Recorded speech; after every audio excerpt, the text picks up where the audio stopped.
Cameroun a besoin des éleveurs engagés. C'est à partir des champions qu'on peut, n'est-ce pas, descendre la pyramide. Si on ne développe pas l'idée des champions, on ne peut pas réussir. Il faut respecter les champions, il faut les protéger. C'est tout ce que l'État peut faire. Qu'est-ce que vous attendez aujourd'hui de cette diaspora? Un engagement ferme à retourner dans son pays. Il ne faut pas hésiter. Parce qu'il y en a qui viennent un pied devant, un pied derrière. Dès qu'ils ont le moins de choc, allez, ils sont repartis.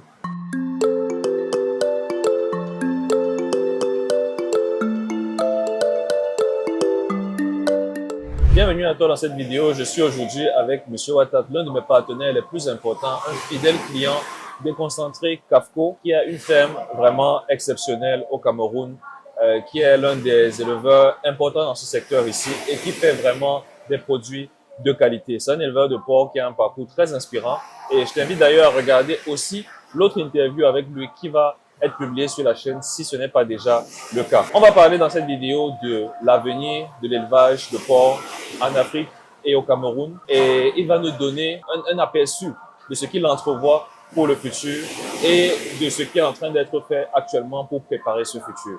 Donc, bonjour M. Ouattara. Bonjour. On a déjà parlé dans l'autre vidéo de pas mal de sujets, mais dans cette vidéo-ci, je voudrais qu'on se focalise sur l'avenir. Pour vous, que nous réserve l'avenir dans ce secteur au Cameroun, dans l'élevage de porc? Moi, je crois que l'État a pris le devant en voulant se dessaisir de l'élevage de porc, en confiant ça à l'interprofession. L'interprofession qui est un groupe de Camerounais éleveurs de porc qui vont désormais résoudre eux-mêmes leurs problèmes et solliciter l'État en cas de besoin. Donc l'État a pris le devant et a créé cette interprofession qui permettra aux gens de s'asseoir et de recenser leurs problèmes. Et même toutes les aides qui viendront, on ne passera plus par l'État, on passera par l'interprofession.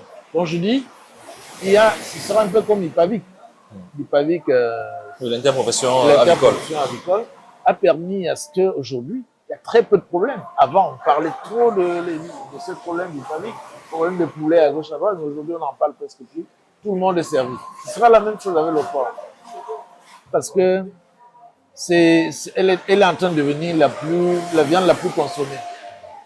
Et les gens aiment bien. Donc l'avenir, c'est de pouvoir poursuivre avec l'interprofession, développer en tant qu'acteur principal, aller vers les promoteurs qu'il faut. Et l'État aujourd'hui est en train de nous faire venir des grands parentaux et des parentaux, lesquels vont nous aider à ce que 5 ans après, qu'on soit quand même des meilleurs. On est en train de discuter avec l'État pour que ces grands parentaux arrivent et qu'on l'injecte dans le circuit pour que ces souches originales soient conservées à long terme. Pour que ces souches nous aident à aller au-delà. Avec les grands parentaux, ce serait où vous avez un porcelet de 30 à 40 kg à 1 500 000, 1 800 000. Vous imaginez ce que c'est? Ce sont les souches. C'est un investissement de l'État. C'est des souches. Il faut les recevoir et il faut les développer. Donc je dis, l'État a bien pris le devant. Il faudrait que l'avenir dans ce domaine soit vraiment soutenu. Nous ne pouvons pas dire que c'est... Les particuliers le font déjà, mais pas à cette échelle. Parce que c'est quand même un effectif, un stock important de 360 grands-parents et parentaux qui viendront en Afrique, qui viendront au Cameroun pour développer le jeu. En Afrique, je crois que ça a été fait dans d'autres pays. Donc je me dis, bientôt l'Afrique, ce serait l'histoire. Le développement de la viande porcine est en train de se mettre en route dans tous les pays. Avec des mesures d'appui comme celle-ci, par exemple l'arrivée prochaine des grands parentaux au Cameroun en grand nombre, qu'est-ce que vous pensez pouvoir réaliser, bon, vous et vos homologues aussi, éleveurs de porc? Écoutez, je crois que c'était attendu cet événement. C'est-à-dire cette arrivée. Nous pensons que si on donne ces grands parentaux aux meilleurs éleveurs, aux gens soucieux, ils vont développer. Ils vont reproduire des parentaux et les parentaux vont produire des F1, F2. Oui, des porcs de très bonne race. Oui, en quantité et en qualité. Donc, quand c'est la qualité qui entre, il faut rester dans la qualité et préserver la souche. C'est l'idéal, c'est de préserver la souche. Parce que la souche est capitale. Si on la perd, Si on donne une souche à quelqu'un qui va peut-être négliger, qui va mettre n'importe où, c'est une grosse perte pour l'État. Nous avons eu des exemples avec les bœufs. Les bœufs, on a envoyé partout et puis ça a été un échec cuisant. Donc, on ne voudrait pas avoir cet échec également en port. Et l'État est en train de nous comprendre dans ce sens. Avec l'interprofession, nous pourrons faire mieux. Parce qu'avec ces souches-là qui vont arriver, les grands parentopodes, pour être un peu plus précis, ce sont des souches, c'est des animaux de très bonne génétique qui vont être croisés au Cameroun et qui vont permettre de produire ensuite des porcs en grande quantité et de très haute qualité également, avec de bonnes caractéristiques pour avoir une production vraiment optimale, pour avoir des élevages vraiment productifs.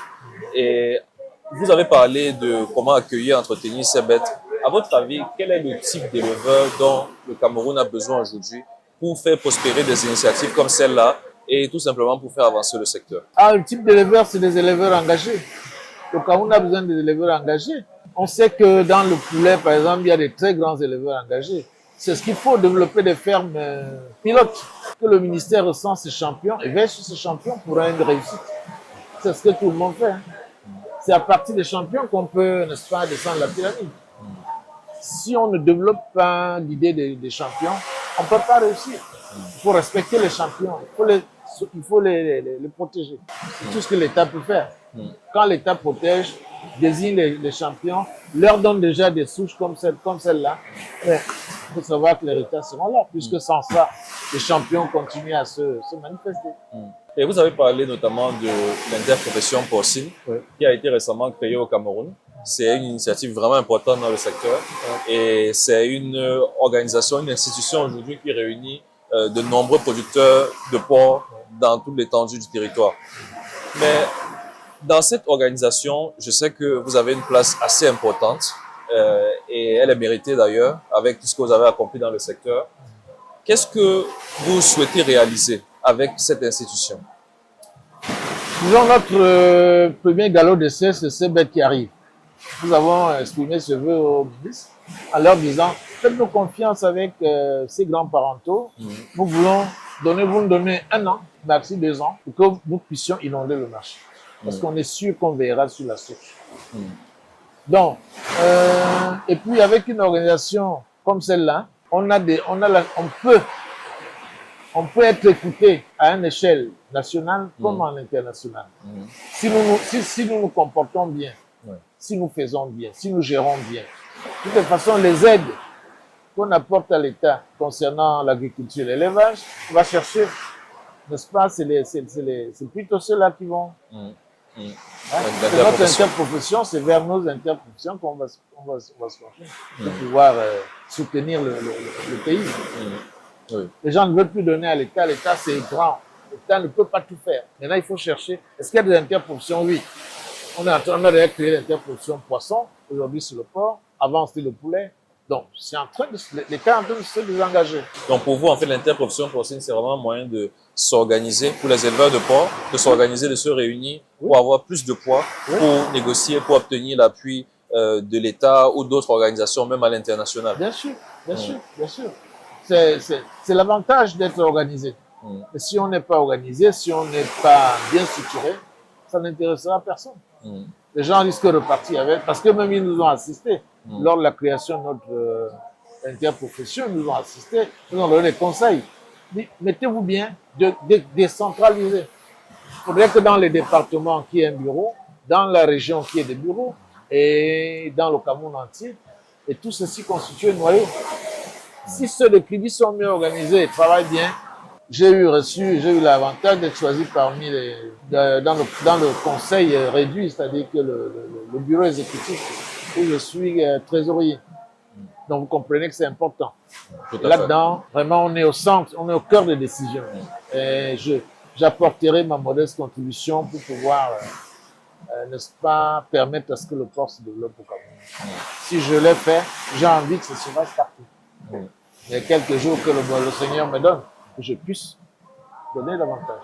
Si tu apprécies nos contenus et que tu veux nous encourager à en faire davantage, n'hésite surtout pas à t'abonner à la chaîne, à liker et à cliquer sur la cloche de notification pour ne rater aucune de nos futures vidéos sur comment réussir ton projet d'élevage en Afrique. Aujourd'hui, il y a cette forte demande de porc au Cameroun parce que lorsqu'on compare la situation actuelle par rapport à il y a 5 ans, vous qui avez déjà fait un bon chemin dans le secteur, je crois que vous voyez très bien la différence au niveau de la demande. La demande aujourd'hui est plus pressante qu'elle ne l'était il y a par exemple 5 ou 10 ans.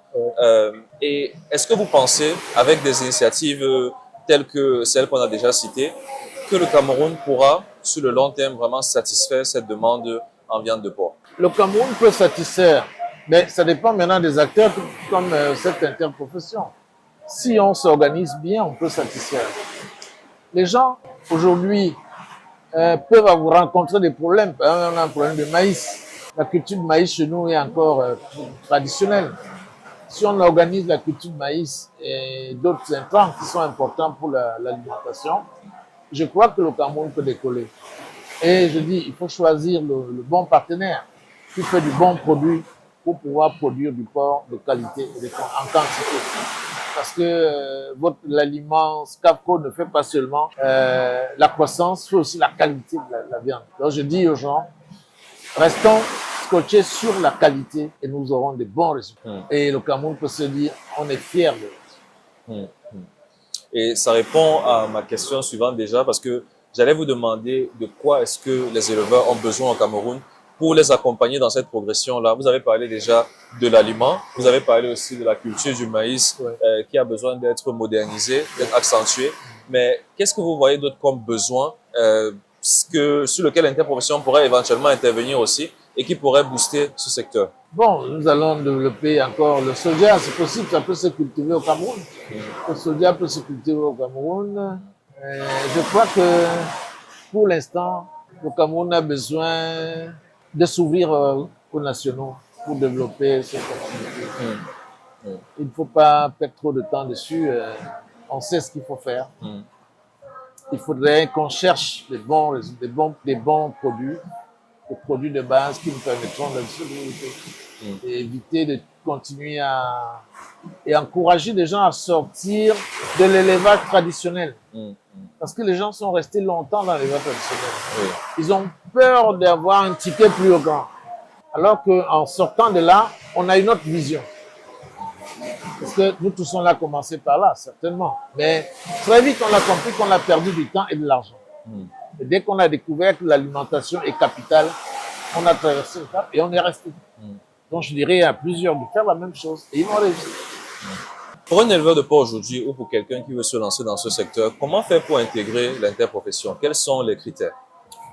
Bon, disons que les cahiers des charges sont en train d'être élaborés. Les critères, je crois qu'il faut se référer à la structure locale. D'abord, passer par le service déconcentré de l'administration de l'élevage. Il faut passer voir les délégués, voir les départementaux sur place, comment faire. Eux, ils ont plus d'informations. Pour appartenir, c'est simple, il faut payer ses droits. Lesquels droits sont on est en train d'hésiter. Mettre des taux lourds, des taux moins lourds pour permettre qu'il y ait une forte adhésion. Vraiment, c'est encore en train d'être étudié. Je ne peux pas dire qu'aujourd'hui qu'on a arrêté. Il y a moins de 2 mois qu'on a créé l'interprofession. On essaie d'étudier pour voir l'adhésion pourra-t-elle, bon là on se demande encore, on est encore en train de voir. Établir des cahiers de charges, comment faire pour intégrer, comment créer le comportement adopté étant dedans.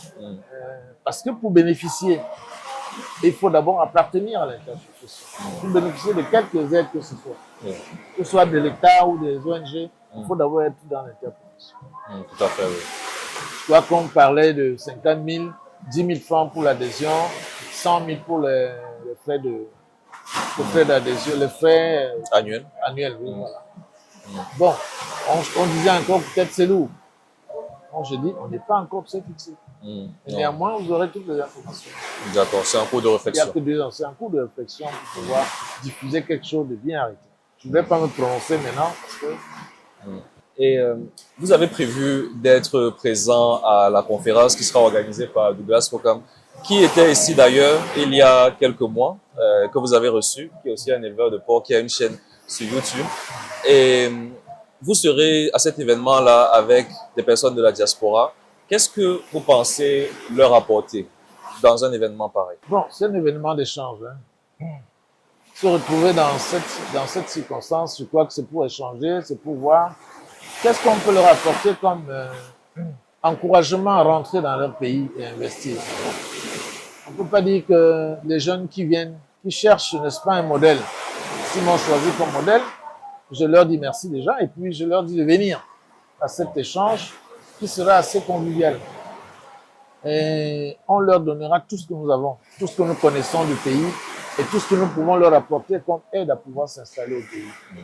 Donc, je crois que ça, ce n'est pas trop cher. Ce qu'on leur demande de faire, c'est de venir et d'écouter et de poser des questions. Bon, aucune question ne sera, comment on dit, toutes les questions seront importantes. Oui, oui. Politique et tout, on va pouvoir faire un effort de leur répondre. Tout ce qui peut les aider. Oui, tout ce qui peut les aider à s'insérer dans la vie active au Cameroun. Vraiment qu'ils viennent. Et l'échange sera assez convivial. Je serai également présent à cette conférence. Donc, si vous voulez venir et être informé sur l'avenir de l'élevage de porc au Cameroun et aussi vous former pour pouvoir mieux vous lancer, n'hésitez pas à vous inscrire, à aller sur la chaîne Réalité Afro Business. Là-bas, vous aurez toutes les informations pour y participer. La conférence aura lieu le 7 décembre. Je remarque aussi que vous encouragez beaucoup la diaspora à revenir au Cameroun, à s'installer, à lancer des activités. Dites-moi, qu'est-ce que vous attendez aujourd'hui de cette diaspora? Bon, j'attends de cette diaspora une discipline morale, un engagement ferme à retourner dans son pays. Il ne faut pas hésiter. Parce qu'il y en a qui viennent un pied devant, un pied derrière. Dès qu'ils ont le moindre choc, allez, ils sont repartis. Je leur dis non. Si c'est dans le domaine qui les concerne, qu'ils viennent, ils auront toute ma couverture à mon niveau. Et si c'est pour autre chose, vraiment, je ne pourrais pas répondre. Mais je leur dis, venez fermement et engagez-vous dans le travail.